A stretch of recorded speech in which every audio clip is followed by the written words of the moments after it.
kepala api. Kejadian ini dialami oleh 4 orang, tepatnya teman-teman gua pas SMA. Kebetulan gua dulu sekolah di salah satu SMA di salah satu kota di Jawa Barat. Kejadian ini sekitar tahun 2015. Waktu itu kebetulan ini kita posisinya kelas 12. Jadi tepatnya ya, setahu gua gitu 3 hari lagi mau UN.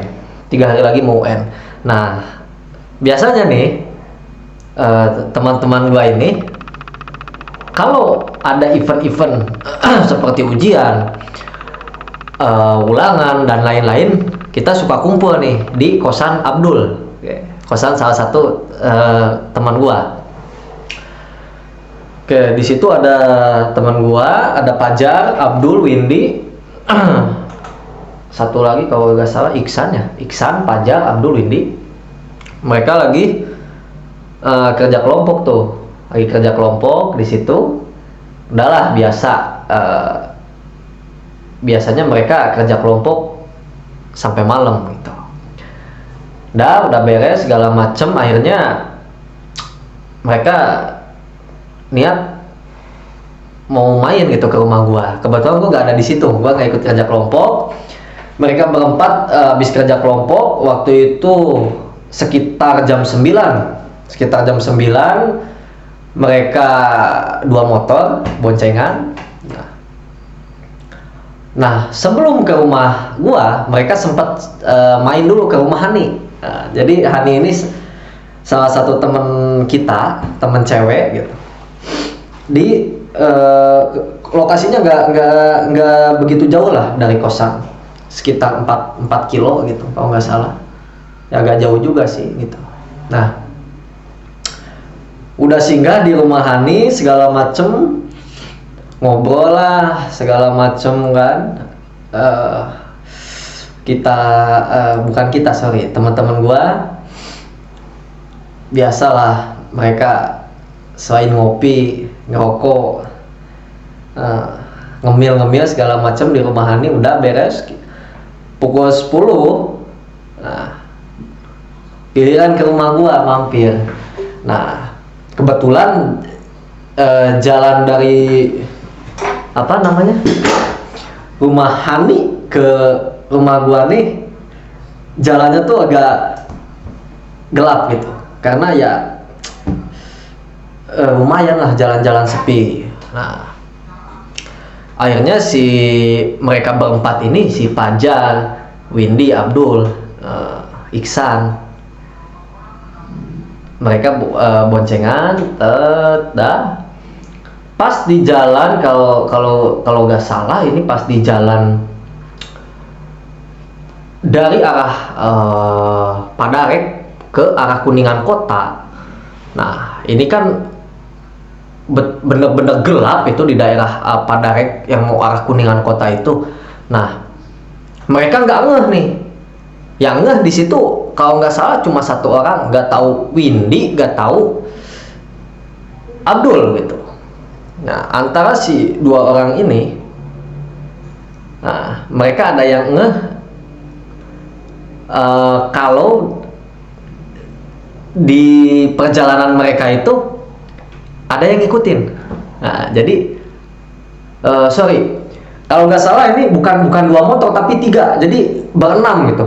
Ada Windy, Pajar, Abdul, Iksan, Nur, sama Rido. Berenam, 3 motor. Gue masih ingat ya, 3 motor. Oke, mereka di situ posisi mereka tiga baris gitu ke belakang. Oke, biasa tenang. Nah, pas salah satu dari mereka ini ada yang ngeh, kok kayak ada yang aneh katanya. Celetuk Windy gitu. Karena posisinya di sini yang benar-benar ngeh bahwa ada yang ngikutin perjalanan mereka, ini posisi yang dibonceng semua. Nah, posisi yang dibonceng semua. Nah, pas Windy lihat ke atas, nah di situ dia lihat kayak ada bola api terbang. Nah, dia kaget tuh. Ini jangan-jangan kamangmang gitu. Kamangmang kalau dalam istilah bahasa Indonesia disebut banaspati. Salah satu makhluk halus yang memang wujudnya itu kepala terbang dan ada apinya. Nah, banaspati lah kalau orang Jawa bilang. Kalau orang Sunda bilang kemangmang gitu. Nah, udah di situ mereka mulai panik nih. Yang tadinya posisi paling belakang, gak tahu motor Nur, gak tahu motor Abdul, di situ saling kebut-kebutan tuh.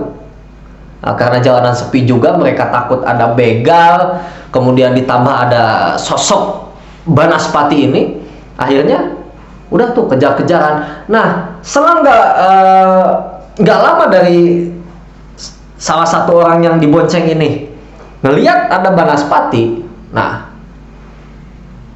ini kompak yang bawa motor itu ngelihat pas ke samping itu ada sosok perempuan berbaju merah. Nah, mungkin gue bilang di sini sesosok kuntilanak merah. Nah, jadi pas mereka bilang, jadi Den, gue di situ ngelihat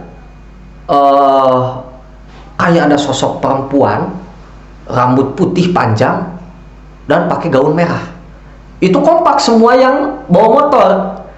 Dan anehnya yang dibonceng itu kagak lihat, tapi yang dibonceng tiga-tiganya kompak ngelihat banaspati. Jadi yang 3 lihat banaspati, yang 3 lihat sosok perempuan bergaun merah ini. Akhirnya kejar-kejaran tuh mereka. Nah, akhirnya udahlah, singkat cerita sampai di rumah gua. Mereka cerita begini, mereka sharing sama nyokap. Nah, kebetulan di situ nyokap belum tidur. Akhirnya cerita, udahlah, katanya itu memang sosok yang sengaja ngebuntutin kalian, kata nyokap. Ngebuntutin, memang ada di sekolah tuh mungkin ada beberapa siswa yang iri, karena ini bisa dibilang anak-anak ini lumayan jago di bidang pelajaran. Entah memang kiriman ataupun memang nyata sosok seperti itu, memang itu terjadi, sosok banaspati ini. Dan itu si sosok banaspati ini ngikuti itu hampir ke dekat rumah gua. Pas mereka datang masuk ke rumah gua, ngilang tuh sosok banaspati ini. Nah, tapi kalau sosok yang perempuan bergaun merah itu, nah itu mereka yang bertiga yang dibonceng ini, mereka cuma lihat pas di pinggir jalan itu doang gitu. Jadi yang memang sengaja ngikutin mereka ini sosok kamangmang ini atau banaspati ini.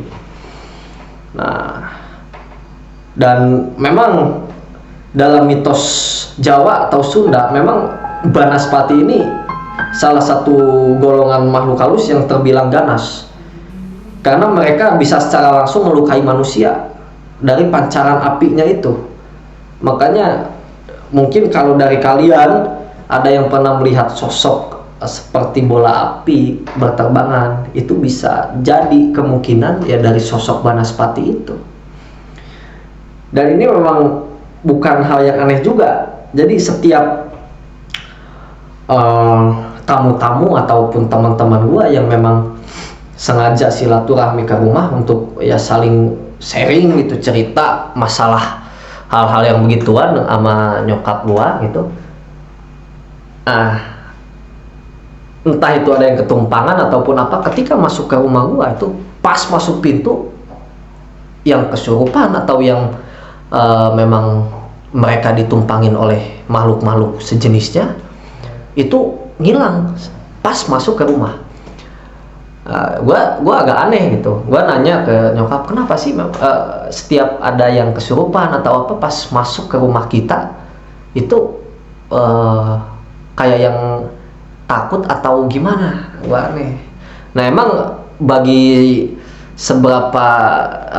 sebagian manusia gitu, sebagian orang itu yakin kalau memang rumah itu memang selalu diisi oleh hal-hal yang positif, entah itu ibadah ataupun ngaji dan apa, memang makhluk halus takut dengan hawa-hawa panas gitu di dalamnya. Ini pun pernah kejadian ke saudara gua. Nah, jadi pas nyokap gua kebetulan lagi nanganin anak tetangga gua gitu kesurupan. Nah, cewek anaknya ini. Waktu itu gua masih umur SMP kalau nggak salah. Dia udah lulus SMA. Nah, dia punya keluhan setiap ba'da maghrib itu dia suka teriak-teriak gak jelas gitu. Jadi kayak teriak orang histeris gitu, atau orang-orang yang punya masalah kejiwaan. Hampir setiap abis maghrib itu dia selalu kayak teriak minta tolong gitu, kayak orang histeris, orang kesakitan gitu. Nah, mungkin karena udah gak tahan, akhirnya ibu dari anak ini dia konsul ke nyokap gua. Akhirnya nyokap gua datang ke tetangga, ditemenin sama almarhum bokap gua, sepupu gua, sama saudara-saudara lah, sama gua segala macem, banyakan. Nah, pas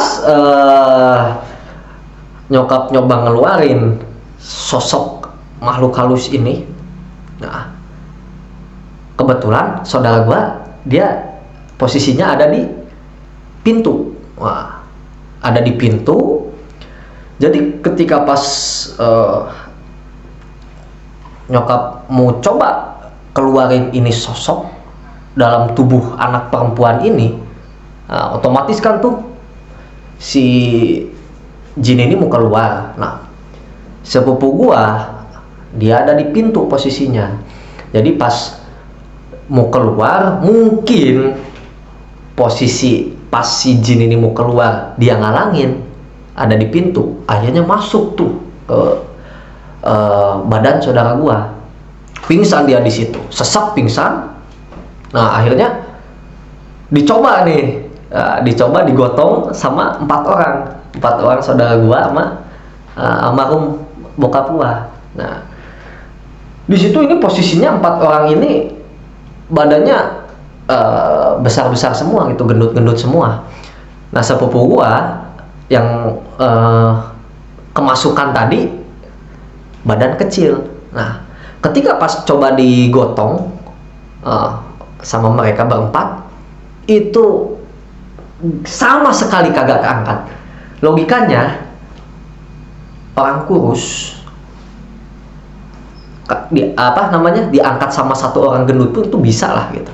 Ini 4 orang yang badan gede semua gitu, ngangkat satu orang sepupu gua yang badannya kecil itu kagak bisa.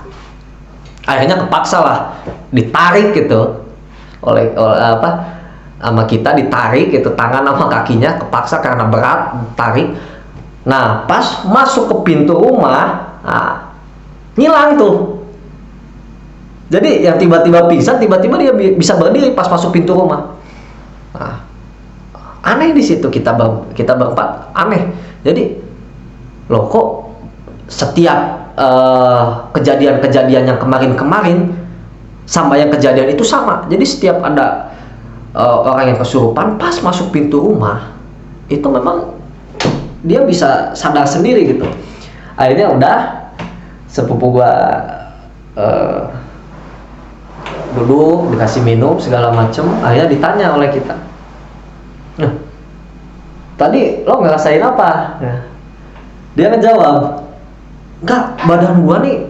Jadi tiba-tiba pas si Uwa ngeluarin sosok itu, tiba-tiba pas mungkin dia mau keluar, kan gua tuh posisi di pintu. Nah, kata dia, akhirnya itu kayak nabrak ke badan gua, terus gua nggak sadar di situ katanya. Jadi pas nabrak tiba-tiba kepala gua pusing katanya. Udah aja gua pingsan katanya. Tapi anehnya pas di depan pintu tuh gua ngerasa kayak ringan, kata dia, ringan, dan alhamdulillah gua sadar lagi katanya.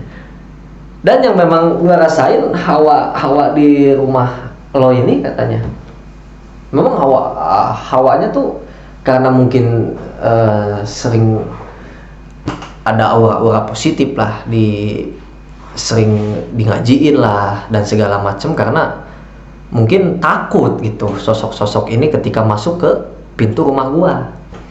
Nah akhirnya di situ udahlah kita sama-sama saling berdoa di situ supaya ya kita terhindar dari makhluk-makhluk seperti itu, termasuk yang gua ceritain di awal, Banaspati. Karena memang sosok ini jarang muncul, tapi memang kalau memang kebetulan ada orang yang melihat sosok-sosok seperti Banaspati ataupun Kamangmang gitu, yang bisa disebut hantu-hantu yang melegenda gitu di salah satu daerah ini, kita harus cukup waspada dan memang harus kita tingkatkan lagi ibadahnya. Mungkin segitu dari gua, kita tunggu di next video.